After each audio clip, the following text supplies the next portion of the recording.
శ్రావణ మాసం వర్షాకాలం కదండి.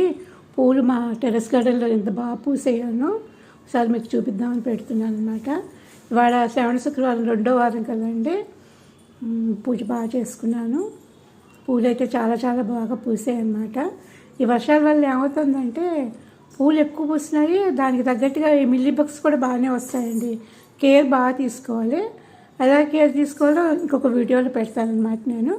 ఇవాళ నేను ఏం చేస్తున్నానంటే పాయసం బియ్యం అండి. ఇవి కొత్తగా నాకు దొరికాయి అనమాట. ఒక మార్వాడి షాప్లోను ఇన్ని పాయసం బియ్యం అంటారట. చాలా బాగున్నాయండి, సిల్కీగాను భలే నచ్చాయి. ఇదేంటంటే సగ్గుబియ్యం పాయసం ఎలా చేసుకుంటామో అలా చేసుకోవడం అనమాట.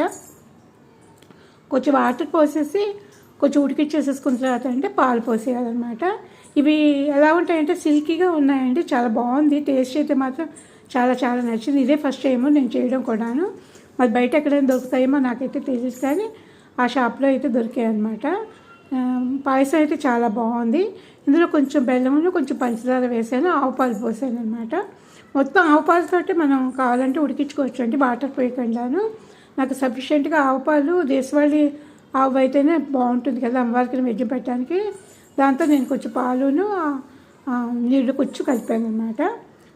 కొంచెం ఆవు నెయ్యి వేసేసి అందులోంచి చిరోంజి అండి, అంటే మన సారపప్పు అంటాం కదా, ఆ పప్పు వేసాను అనమాట. ఇది బాగుంటుంది అనిపించింది ఈ పాయసానికి. బాగుందండి, నెయ్యిలో వేయించేసి అందులో కలిపేసేయడం అనమాట. చాలా చాలా బాగుందండి. ఎవరికైనా దొరికితే మాత్రం తప్పకుండా చేసుకోండి ఈ పాయసం మాత్రం. ఇదేంటంటే జేఎన్టీయూ దగ్గర ఒక షాప్ ఉందండి, రైతు బజార్ పక్కనే, అక్కడ తెచ్చుకోండి. లేకపోతే కనుక చాలా బాగుంది, ఒకసారి ట్రై చేయండి.